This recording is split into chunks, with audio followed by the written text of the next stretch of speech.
100 రోజుల కాంగ్రెస్ పార్టీ పాలనలో పారదర్శకమైన మార్పులు తీసుకొని వచ్చామని శాసనసభ స్పీకర్ గడ్డం Prasad, Parigi MLA doctor T Rammohan Reddy అన్నారు. ఆదివారం ఎమ్మెల్యే నివాసంలో విలేకరుల సమావేశం నిర్వహించారు.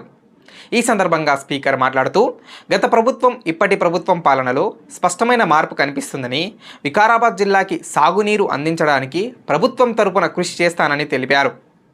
జర్నలిస్టుల అభ్యున్నతికి ప్రభుత్వం కట్టుబడి ఉందని అన్నారు. అనంతరం Parigi MLA doctor T Rammohan Reddy మాట్లాడుతూ, 100 రోజుల్లో పరిగి నియోజకవర్గంలో 4,570 కోట్ల నిధులు మంజూరు చేయించి అభివృద్ధి వైపు సాగుతున్నాయని, కాంగ్రెస్ ప్రభుత్వం ఏర్పడి 100 రోజులు ప్రజలకు అందుబాటులో ఉంటూ ఎన్నో అభివృద్ధి పథకాలు తెచ్చామని అన్నారు. కాంగ్రెస్ పార్టీ ఎన్నికల్లో ఇచ్చినటువంటి 6 గ్యారంటీలలో 80% హామీలు నెరవేర్చామని, రాబోయే రోజుల్లో మరింత అభివృద్ధి చేస్తామని తెలిపారు. ఈ కార్యక్రమంలో మండల అధ్యక్షులు, నాయకులు, కార్యకర్తలు తదితరులు పాల్గొన్నారు. పరిగిలో హాస్పిటల్ ఓపెనింగ్ సందర్భంగా రావడం జరిగింది. ఆ కార్యక్రమం తర్వాత పరిగి శాసనసభ్యులు గౌరవనీయులు డాక్టర్ రామ్మోహన్ రెడ్డి గారు సహాయక ఆఫర్ చేసేందుకు వారి ఇంటికి రావడం జరిగింది. మరి ప్రెస్ మీట్లో నేను రాజకీయాల గురించి మాట్లాడద్దు కాబట్టి ఒక 2 విషయాలు మాత్రము చెప్పదలుచుకున్నాం. మీకు పాత ప్రభుత్వం ఏదైతున్నదో తెలంగాణ రాష్ట్రాన్ని ఆగమాగం చేసిపోతే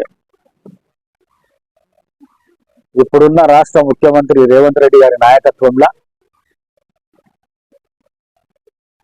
6 గ్యారెంటీలు ఏవైతే ప్రజలకు ఇచ్చిన వాగ్దానం 100 రోజులలో ఇస్తామన్న వాగ్దానం ఏదైతున్నదో అది 100 రోజులల్లో ఈ 6 గ్యారెంటీలు ప్రజలకు అందే విధంగా రేవంత్ రెడ్డి గారి ప్రభుత్వము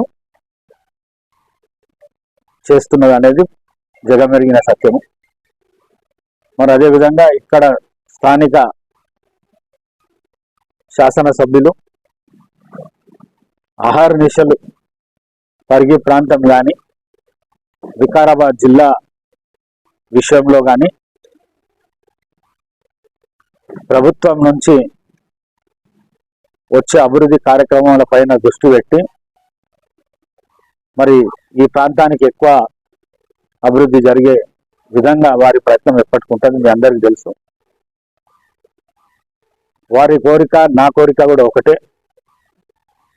ఈ ప్రాణహిత చేవెళ్ళ, పాలమూరు రంగారెడ్డి ఏవైతే 2 ప్రాజెక్టులు ఉన్నాయో ఈ 2 ప్రాజెక్టులు చాలా ఆశతో ఉంటుంది పాత రంగారెడ్డి జిల్లా, కొత్త వికారాబాద్ జిల్లా ప్రజలము.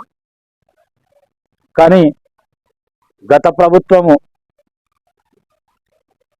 ఈ 2 ప్రాజెక్టులను ఈ ప్రాంతానికి రాకుండా పాత రంగారెడ్డి జిల్లా, కొత్త వికారాబాద్ జిల్లా ప్రజలను మోసం చేసిన సంగతి అంతా మీ అందరికీ తెలుసు. కానీ ఇప్పుడు వచ్చిన రేవంత్ రెడ్డి గారి నాయకత్వంలో ఒకటి ఉన్న ప్రభుత్వం ఏదైతున్నదో ఆ ప్రభుత్వాన్ని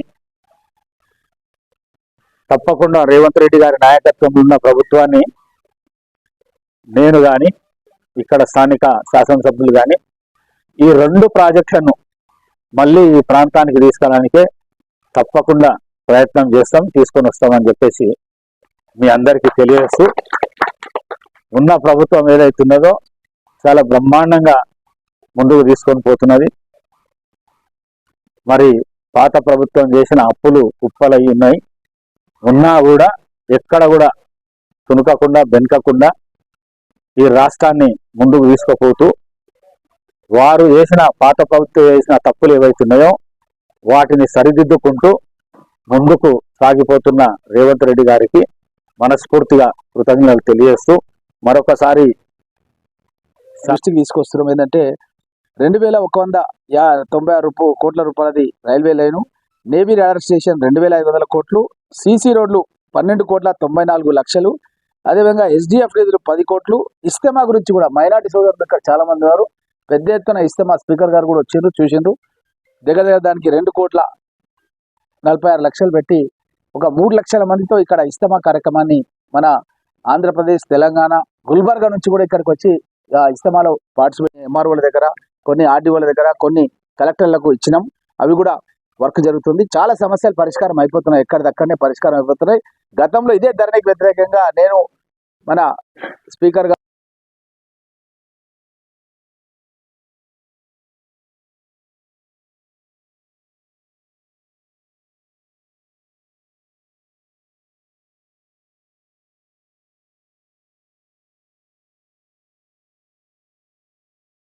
పక్కన పెట్టేసి ఆ ఫైల్ని మళ్ళీ కాంగ్రెస్ ప్రభుత్వం రాగానే ముఖ్యమంత్రి గారు రైల్వే జీఎంను పిలిచి మేము మా వాటా నిధులు ఇస్తాం, మీరు వెంటనే భూసేకరణ చేయండి, సర్వే చేయండి అంటే మీరు కనుక్కోండి.